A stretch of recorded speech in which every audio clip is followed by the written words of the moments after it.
मालिक की जो प्रजा है, मालिक की जो सृष्टि है, उस परम पिता परमात्मा ने, उस मालिक ने क्या गजब की बनाई है। कहीं भी आप निगाह मारें, आपस में सगे भाइयों के कर्म नहीं मिलते, हाथों की रेखाएं नहीं मिलती, पेड़ पौधे अलग अलग प्रजाति के उनकी पत्ते शाखाएं नहीं मिलती। तो उस राम ने गजब कर रखा है कि जो वो बनाता है, ऐसा डिजाइन, ऐसी खुशबू इंसान नहीं बना पाता। प्रकृति में ऐसे ऐसे पेड़ पौधे, जड़ी बूटियां हैं जिनसे बहुत इलाज हो सकता है, जिनसे इंसान ही नहीं और बहुत से जीवों को फायदा होता है। जंगली जीव रिसर्च जब की गई तो ये पाया जाता है ऐसी ऐसी जड़ी बूटियां जाके खाते हैं जिससे उनकी तकलीफ दूर हो जाए।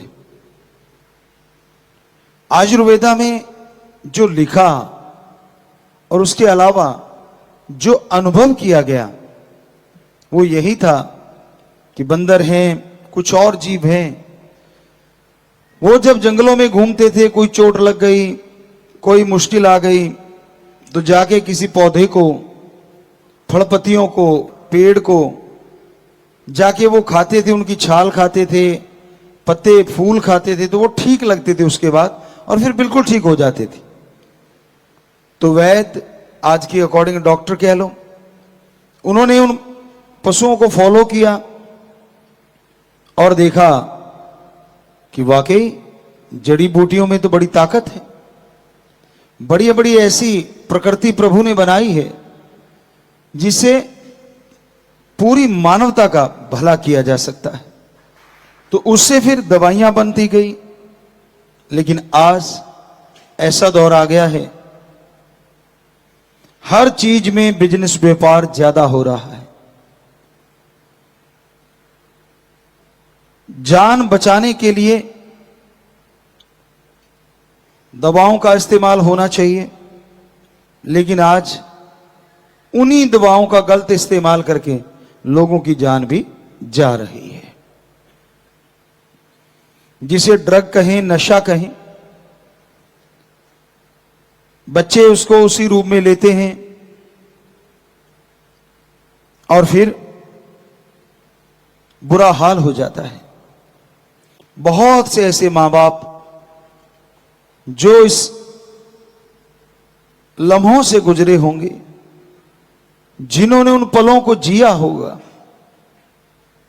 जब उनके सामने उनका घर का चिराग, बेटी या बेटा, नशे की वजह से तड़प तड़प के मर रहा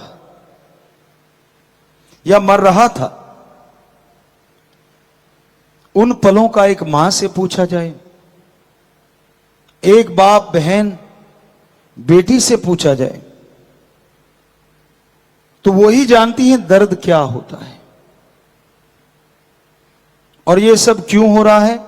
चंद नोट कमाने के लिए, बिजनेस, व्यापार के लिए, और कोई मतलब नहीं है। पैसा कमाने के लिए नशों के व्यापारी ये कार्य करते हैं, नशा लाते हैं, कोई रुकावट नहीं आ रही उनको। हालांकि कोशिशें की जा रही हैं कि नशा खत्म किया जाए, और यकीन मानो जब ये कोशिशें बड़ा रूप धारण कर लेंगी तो नशा भी खत्म होगा और व्यापारी भी, व्यापार बदल जाएंगे।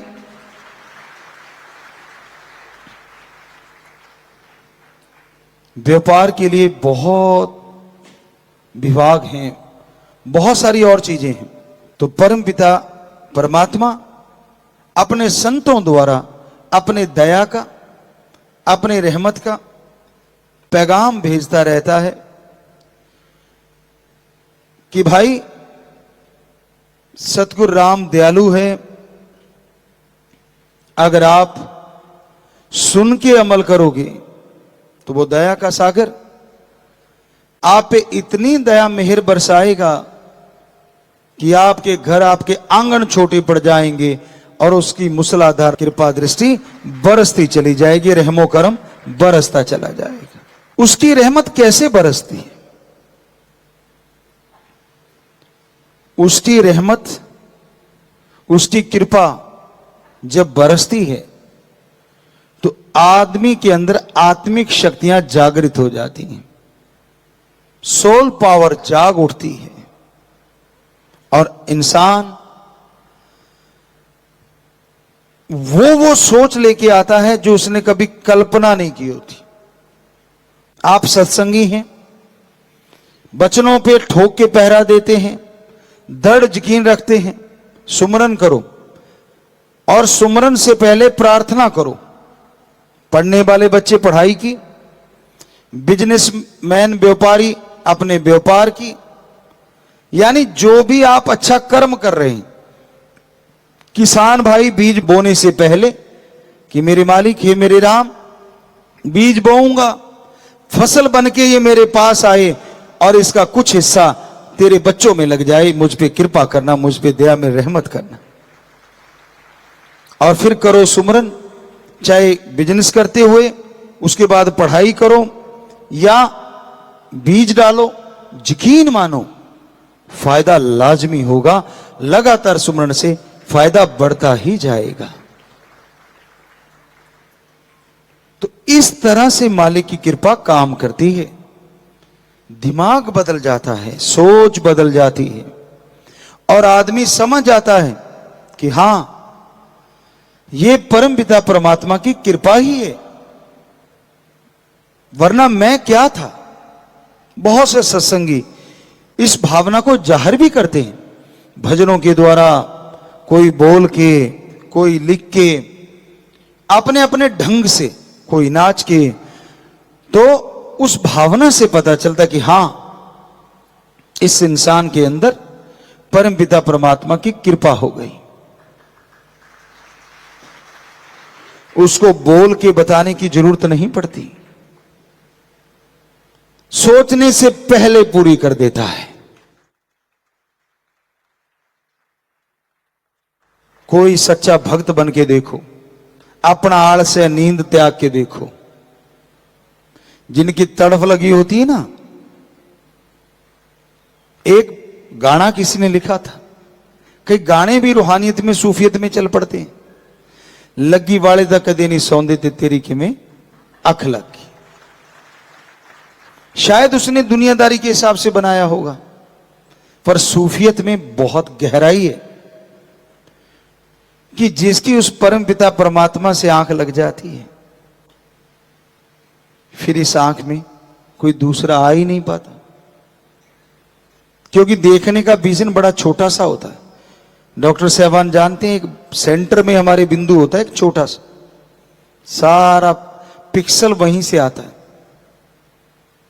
फोकस, डी फोकस, सारा कुछ फोकस करना, आउट ऑफ फोकस जाना, ये कैमरों का काम है। लेकिन राम जी ने ये जो कैमरे बनाए ना, ये आउट ऑफ फोकस नहीं होते। यहां देखो, चांद पे देखो, एक पल में इतना तो ना कोई कैमरा बना ना कभी बनेगा कि इतना क्लोज, और एक पल में वहां और एक पल में यहां। ये उनसे भी कई गुना ज्यादा फास्ट होता है, कई गुना ज्यादा फास्ट, सेकंड के 100वें हिस्से से भी आगे। आंखें यूं देख के यूं देखती हैं तो पता नहीं कहां से क्या क्या देख लेती। और गजब तो ये है ना, क्योंकि हम डायरेक्टर हैं, बहुत मालूम डीओपी भी हैं, तो हमें पता है इन चीजों का। आपको पहले भी एक दिन बोला था कि एटार होता है, एक ऐसा लेंस होता है जो यहां तक दिखा देता है, फिश आई होता है जो यहां तक दिखा देता है। लेकिन गजब तो ये है ना, राम जी ने हमारी ये जो आंखें बनाई है ना, ये यहां तक दिखाती है 180 डिग्री। कमाल तो ये है, ये डीफोकस नहीं होती कभी भी, आउट ऑफ फोकस नहीं होता, पूरा दिखता है इधर कौन खड़ा, इधर कौन खड़ा। सेंस जागने चाहिए। लेकिन इस सबको इकट्ठा करके जब एक बिंदु पे लगा देते हैं तो भगवान भी आ जाते हैं। गजब है। कैमरे को जितना मर्जी फोकस करते रहो, कुछ भी करते रहो, भगवान का ढंग की पिक्चर आ जाए वही काफी है। लेकिन कमाल है ना, जब ये सारे पिक्सल इकट्ठे होके एक जगह इकट्ठे हो जाते हैं ये पॉइंट पे, तो फिर वो रास्ता खुल जाता है परमपिता परमात्मा तक जाने का। कमाल का ऑटोमेटिक विजन है, कमाल के ये लेंस हैं जो अलग से लगाने नहीं पड़ते।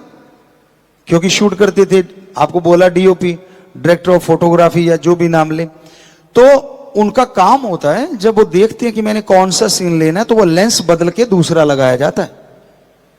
क्या मैंने फोकस बिल्कुल क्लोज लेना है, अब मैंने वाइड एंगल लेना है, अब मैंने लोअर एंगल लेना, अब मैंने ये लेना है, तो वो सारे अलग से लेंस होते हैं।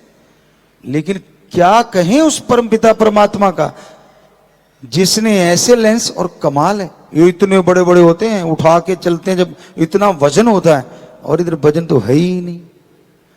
जरा सी जगह, आप अगर डॉक्टर से पूछो कि जरा सी जगह होती है, और क्या उसका वाइड एंगल है और क्या उसका लॉन्ग एंगल है और क्या उसका फोकस है, जबरदस्त। इससे बड़ा तो हो ही नहीं सकता ना कि जब उसको टोटली फोकस कर देते हैं एक पॉइंट पे तो भगवान जी भी आ जाते हैं। पर इसको फोकस करने के लिए इस माइंड में राम का नाम लाना पड़ता है, उसको याद करना पड़ता है जिसने ये ऑटोमेटिक लेंस बनाए हमारे अंदर। तो उसको जब याद करते हो तो ये सब चीजों को आउट ऑफ फोकस करके एक जगह फोकस होने शुरू हो जाते हैं। वरना तो 180 डिग्री कोई छोटी बात नहीं होती। और जब मन इसको काम में लेता है ना तो ये पता नहीं कितना लंबा चौड़ा दिखाते हैं, कहां से कहां ले जाते हैं। सोच इनके द्वारा भी बहुत आती है और इसके द्वारा भी बहुत आती है। जो आंखें देखती हैं बिठा लेता है, ये पकड़ लेता है। जो कान सुनते हैं बिठा लेता है। तो भाई आप फोकस करें यहां पे और राम का नाम जपें, तो यकीन मानो आपकी तमाम मैल धुल जाएगी, आपकी तमाम बुराइयां खत्म हो जाएंगी और एक ऐसी बहार जिंदगी में छा जाएगी जिसकी लोग कल्पना करते हैं, हकीकत में नहीं। नींद तो फिर क्या है, जब दर्शनों की इच्छा हो तो घोड़े की तरह दौड़ के आते हैं। वैसे हम अपनी बड़ाई नहीं, अपने सदगुरु मौला की बड़ाई करते हैं हर पल। तो हम दर्शनों को आया करते, सुबह दीदार करके बेपरवाह जी से और चले तो वहां से काफी दूर पड़ता है, लगभग 150-200 किलोमीटर पड़ता है। और शाम सी के समय हम लोग 3-1 बजे गांव से 5-7 किलोमीटर दूर थे तो अचानक ख्याल कि नहीं वापिस चलना है। दूसरे कहते यार क्या कर रहे हो, गाड़ी मोड़ क्यों दी? यार आज बात नहीं हुई, आंखें मिली नहीं, चलते हैं। कहते मिली तो थी, हमने कहा आपकी मिल गई, हमारे वो वाली बात नहीं बनी। कहने का मतलब बेपरवाह जी का संदेश था, उन्होंने बुलाना था। तो उनको कैसे बताया, उनको तो यही कहना था, अब बहाना भी बनाना है ना, तो अब ऐसा करना ही पड़ता भाई, क्या करें, जैसी दुनिया उसको थोड़ा सा ओला पर्दा रखने के लिए। तो कहने का मतलब ऐसी चीज बेपरवाह जी ने अंदर से ख्याल दिया, तो सोचा कि नहीं अब तो वापिस चलना है। अब इतनी दूर हमारे कई सज्जन थे जो साथ बैठते थे, वो डरते भी बहुत थे कि यार ये तेज बहुत चलाता है, और परमपिता ने ठप्पा लगा दिया जैसा कोई ड्राइवर नहीं, आगे से बोल नहीं सकते थे। अब बोले तो कैसे बोले, तो हमने भी क्या किया, हमने कहा यार वो लारे वाली बात, इनको क्यों डराना, हमने स्पीडोमीटर की सुई थोड़ी सी ढीली कर दी। तो वो 120 पे जाती तो झटके मार मार के 90 दिखाती, 80-90 80-90। तो हमने उसका चमचा दबा दिया गाड़ी का, तो वो 120 तक जाती थी बेचारी, वो उतनी भाग ली। और 3 बजे वहां से टर्न मारा और शायद 5:30 5 सवा 5 5:30 हम 2.5 घंटे में, जो कि बहुत टाइम लगता था। वो कहते यार भाग तो उतनी रही है, ये स्पीडोमीटर दिखा रहा है लेकिन पेड़ों को देखते तो बड़ी तेजी से घूम रहे हैं। हमने कहा ये आपके ना थोड़ा सा वो हो गया, सफर का नशा चढ़ा हुआ है, आंखें बंद करो, थोड़ा सुमरण करो, भक्तजन हो आप। तो बेचारे सुमरण करने लग जाते, और उनको क्या पता कि सुई ढीली है। कहते यार ये झटके से मारती है। हमने कहा खराब हो जाती हैं, अब इतनी कौन सा मत्था मारे, ठीक है जो चल रहा। तो जा पहुंचे और बेप्रवाह जी मजलिस करके 6 बजे थे या 5:30, अब हमें पूरा वो ध्यान में नहीं है। तो उस टाइम बेप्रवाह जी तेराबास में मस्ताना जी धाम में जो हॉल की तरफ गेट है, शायद उसी तरफ से जा रहे थे अंदर। तो हम जा पहुंचे, कहते हमें मिली आंखों से आंखें। कहते अच्छा आ गए। हमने कहा आप बुलाओ और हमारी औकात, ये आंखों की बातें होती हैं। तो कहने का मतलब बेपरा जी के हाजिर हुए और फिर बात पूछी। कहते अच्छा, बेपरा जी फरमाने लगे, हंस पड़े, मुस्कुराए। कहते आप फिर आगे, सुबह तो मिले थे भाई। अब उन्होंने भी यही कहा था, यार सुबह तो मिल के आए। वो हमें देखने लगे। कहते अच्छा कोई बात नहीं, अब आए हो तो आपा ये सेवा करनी है, ये काम करना है। बेपरा जी खड़े रहे और इधर से हमारा प्रोग्राम चलता रहा। उनसे जुबान से बातें हो रही थी और हमारे नैनों से चल रहा था प्रोग्राम। तो वो सारी बातें जब पूरी हो गई, कहते अच्छा अब तो हो गया काम। अब उनको ये समझना है कौन सा काम हो गया। वो कहते हाँ जी दर्शन हो गए पिताजी, अब ठीक है। कहते अच्छा फिर अब जाना चाहो तो जाओ। तो हमें क्या लगे, बोल अब फिर तो नहीं ले आएगा वापिस। कहते नहीं तो यहीं सो जाते हैं। हमने कहा नहीं अब नहीं ले जाते। बेपरा जी ने बोल तो दिया यार, काम हो गया, अपने दर्शन हो गए बस। तो बड़े खुश, कहते हाँ यार वाकई दर्शन तो हो गए। यार तूने गाड़ी बता, सच बता कितनी थी। हमने कहा आपकी सुई बताती है, हमें सच झूठ का क्यों पूछते हो। कहते सुई तो 80-90 पे रही। वो जाते टाइम भी बेचारी वो हम 80-90 ही चलाई, तो वो 80-90 पे धक्का मार मार के आ जाती थी, उससे आगे नहीं जाती थी, ये पक्का था उसका। तो कहते हाँ यार अब भी उतनी ही जा रही है, पर पेड़, हमने कहा अंधेरे में पेड़ कैसे घूमेंगे। तो हम लोग घर पहुंच गए। तो कहने का मतलब जब लगी होती है ना तो फिर लगी होती है। खसम को भी पता होता है उस राम को, सतगुरु मौला को। और कई ऐसे होते हैं यहां सोए रहते हैं, उठ के आने में भी यूं डगमगाते हुए यूं आएंगे, बड़ा तरस आता है। अरे जिनको नसीब है वो नसीब बनाना नहीं चाहते, और जो नसीब बनाना चाहते कई बार नसीब नहीं हो पाता। पर हमेशा ऐसा नहीं रहने वाला। जिनको चाहते हैं उनके तो जरूर बनने हैं, वो घर बैठे तो भी बन जाएंगे। और ये अब मत समझो कि यहां बैठा वो ज्यादा ही बनवा लेगा। अब जिसको इच्छा ही नहीं है, नींद नहीं मार रखा है, उठ के आने में तकलीफ, चलने में तकलीफ, पांव घसीट घसीट के चलना, ऐसे लगता है जैसे अमली आ रहा हो। जो यार का अमली होता ना तो कहता है पंख लगा दे यारा उड़ के आ जाऊं। जो राम का आशिक होता है, परमपिता परमात्मा का आशिक होता है, तो आशिक तो उसके बन के रहो। दूसरों को देख के जलना नहीं चाहिए। आदमी को सबक मालिक सिखा देता है। आपको किसी से क्या लेना है, कौन क्या करता है। आपको खुद को रहमो करम मिलता है, शुक्र मनाओ, वरना इससे भी तरस जाओगे। क्योंकि कर्म अपने अपने हर जीव के साथ होते हैं और बना लिए जाते हैं भक्ति इबादत के द्वारा। सो वचनों पे अमल करो। एक कहावत है, 900 चूहे खा के बिल्ली हज को चली। कई बार आदमी बुराइयां करता रहता है, बुरे काम करता रहता है, अपनी बुराइयां नजर नहीं आती, अल्लाह वाहिगुरु राम में कमियां निकालता रहता है। इतने पाप गुनाह किए, शुक्र मना कि मालिक ने रहमत की है, सतगुरु ने रहमत की है, और वो दया में रहमत करेगा ही करेगा। कोई सुनेगा, अमल करेगा तो मालिक के रहमो करम का हकदार बन जाएगा। जो अमल नहीं करेगा तो वो तो खाली रहता ही रहता है।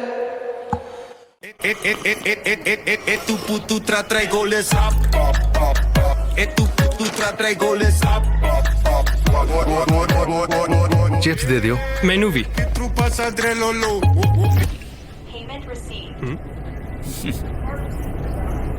यार तेरी बैंक स्टेटमेंट इन्नी लाइट किवें?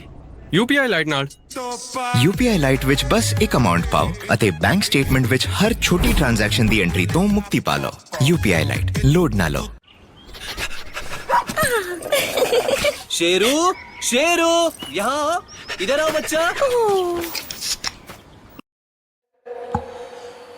वचनों को सुनो ध्यान पूर्वक।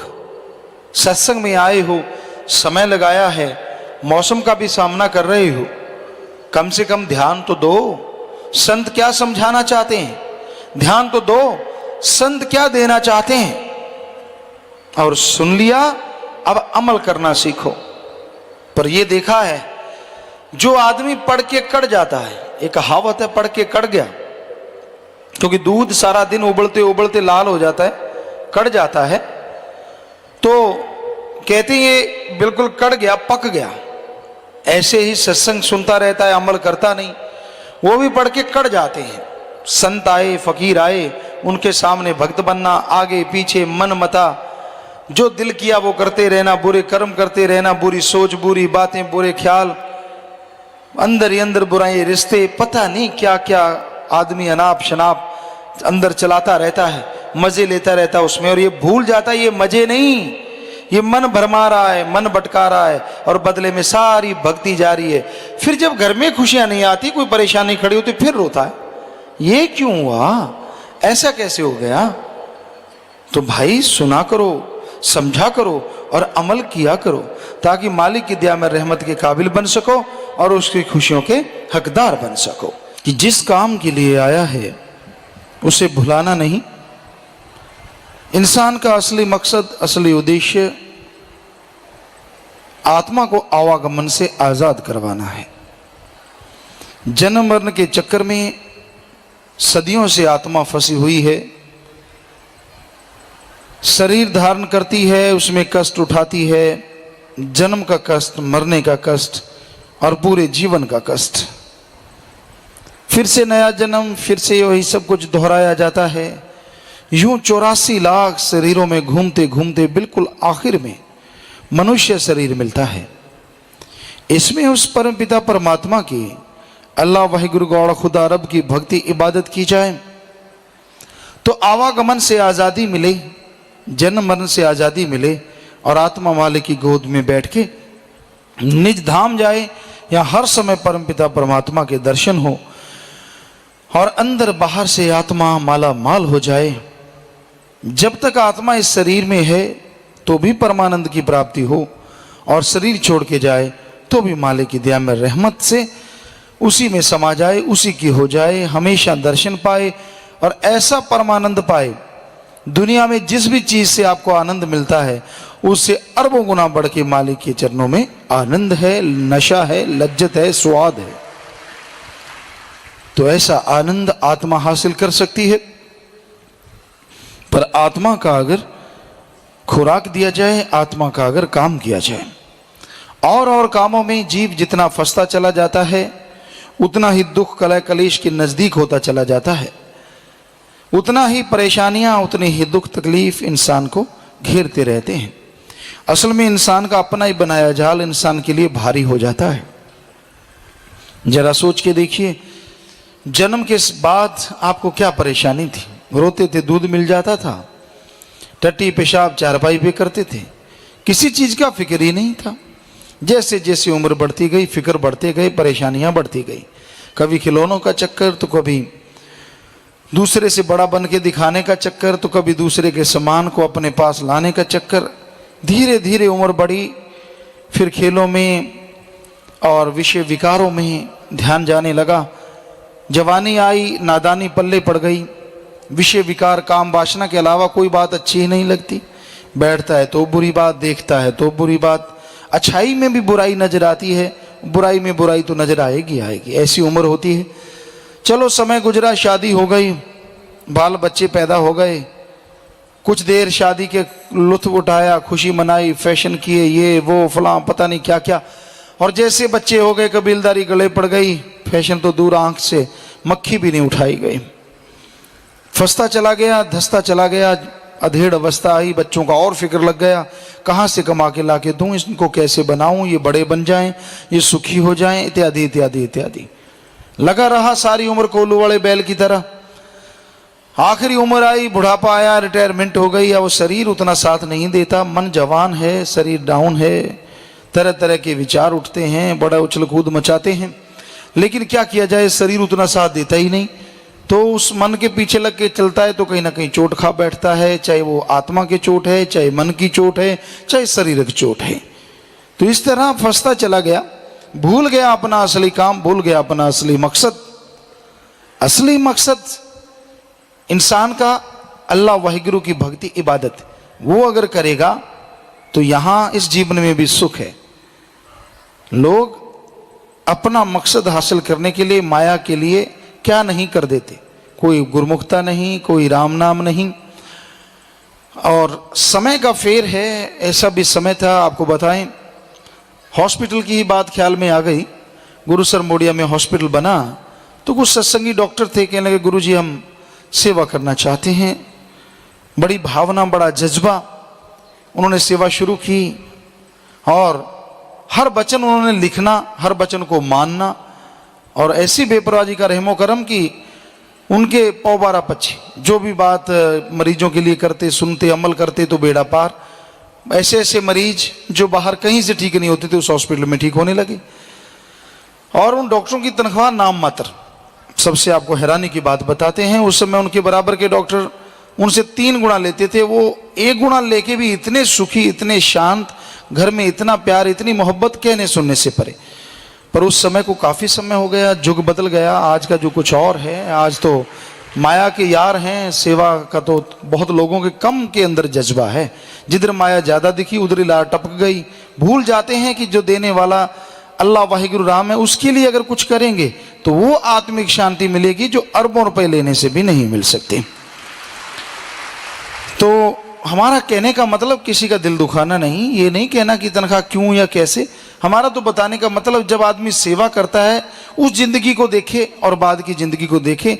पैसे से नहीं, मजा आता है, परमानंद आता है परमार्थ से, दूसरों की सेवा से। उन्होंने सेवा की, जो नज़ारे मिले उन्होंने वर्णन किया, और वर्णन से परे के नज़ारे मिले और मिलेंगे। जो भी कोई सेवा करता है नज़ारे मिलते हैं, आनंद मिलता है, पर मन जालिम बैठा है ना अंदर, ये तरह तरह के विचार खड़े कर देता है, ऐसे नहीं वैसे नहीं, फलां करेंगे, ये है वो है। सो मन की ना मानो, ये लारे लगा के नरक ले जाए, बुरा होगा हाल। मन जालिम है। सो काम अपना है, परमार्थ करो, सबका भला करो, सुमरन करो ताकि आपकी आत्मा का भी भला हो, सुमरन करो ताकि परमार्थ में भी आपको ताकत मिले। सेवा आप तभी कर पाओगे अगर अंदर से आत्मा को ताकत मिलेगी। आत्मा अगर कमजोर है तो मन हावी रहेगा। दुनियावी यारियां, दुनियावी विषय विकार, दुनियावी बातें वही सब भाती रहती हैं। मालिक की तरफ ध्यान नहीं आता, एक दूसरे से लड़ाई झगड़े, क्योंकि अंदर काम वासना भड़कती है, ईर्ष्या नफरत भड़कती है, बुरे विचार भटकते हैं और आदमी मालिक से दूर होता चला जाता है। तो अपने आप को कंट्रोल करना सीखो, अपने विचारों को काबू लाना सीखो। सुमरन के द्वारा काबू आएंगे, सुमरन के द्वारा परमार्थ की राह पे आप चल पाएंगे। सुमरन ही है जो भले की बात सोचता है, सुमरन ही है जो इंसान को स्वार्थी से परमार्थी बना देता है। और धन्य वो माँ बाप जिनके बच्चे परमार्थ करते हैं। स्वार्थ तो सारी दुनिया करती है, उसमें धन्य करने वाली कौन सी बड़ी बात। धन्य तो वही कहलाएंगे स्वार्थ छोड़ के जो परमार्थ करते हैं। अपने लिए करोगे करो, वो फर्ज है, बच्चों के लिए कमाओ, फर्ज है। जिनके बाल बच्चे हैं, जो है ही ऊंट की पूंछ की तरह, ना बाल बच्चा ना कुछ और, ना फिक्र ना पाका, उसका काम तो सुमरन और सेवा होता है। इन दोनों को छोड़ के जब भी वो भटकते हैं, अपने को दुखी, परिवार को दुखी करते रहते हैं।